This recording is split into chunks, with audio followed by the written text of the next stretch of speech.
Marcos 4.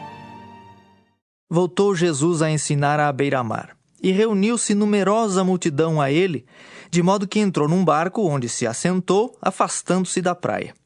E todo o povo estava à beira-mar na praia. Assim lhes ensinava muitas coisas por parábolas no decorrer do seu doutrinamento. Ouvi. Eis que saiu o semeador a semear. E ao semear, uma parte caiu à beira do caminho, e vieram as aves e a comeram.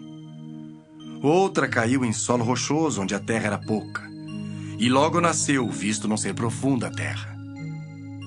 Saindo, porém, o sol a queimou, e porque não tinha raiz, secou-se.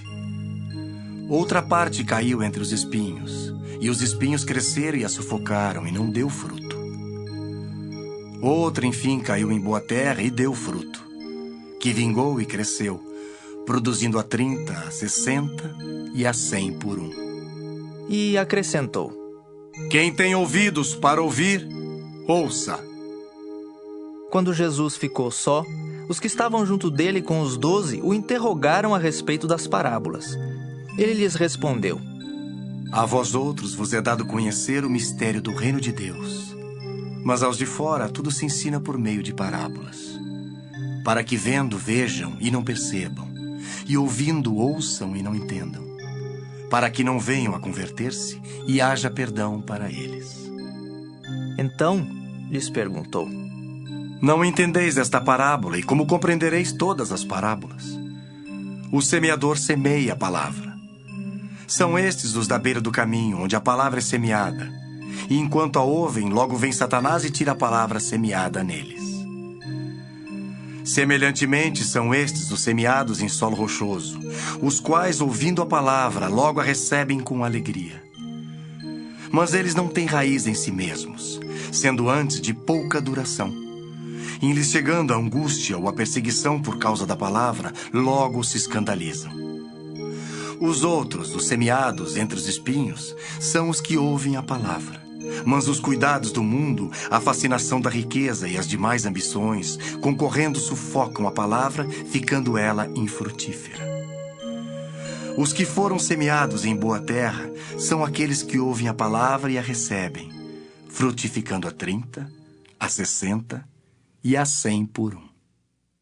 Também lhes disse: Vem porventura a candeia para ser posta debaixo do alqueire ou da cama?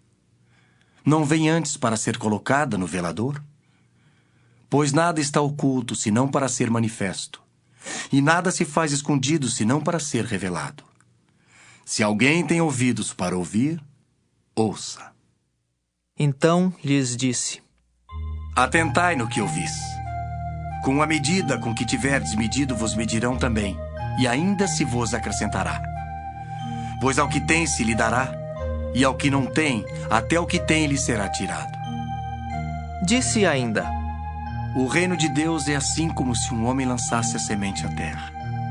Depois dormisse e se levantasse de noite e de dia, e a semente germinasse e crescesse, não sabendo ele como. A terra por si mesma frutifica. Primeiro a erva, depois a espiga, e por fim o grão cheio na espiga. E quando o fruto já está maduro, logo se lhe mete a foice, porque é chegada a ceifa. Disse mais: A que assemelharemos o reino de Deus? Ou com que parábola o apresentaremos? É como um grão de mostarda que, quando semeado, é a menor de todas as sementes sobre a terra. Mas uma vez semeada, cresce e se torna maior do que todas as hortaliças, e deita grandes ramos, a ponto de as aves do céu poderem aninhar-se à sua sombra. E com muitas parábolas semelhantes lhes expunha a palavra conforme o permitia a capacidade dos ouvintes. E sem parábolas não lhes falava. Tudo, porém, explicava em particular aos seus próprios discípulos. Naquele dia, sendo já tarde, disse-lhes Jesus: Passemos para outra margem. E eles, despedindo a multidão, o levaram assim como estava no barco. E outros barcos o seguiam. Ora, levantou-se grande temporal de vento, e as ondas se arremessavam contra o barco, de modo que o mesmo já estava a encher-se de água. E Jesus estava na popa, dormindo sobre o travesseiro. Eles o despertaram e lhe disseram: Mestre, não te importa que pereçamos? E ele, despertando, repreendeu o vento e disse ao mar: Acalma-te, emudece.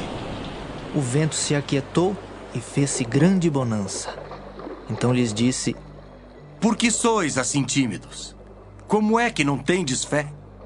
E eles, possuídos de grande temor, diziam uns aos outros: Quem é este que até o vento e o mar lhe obedecem?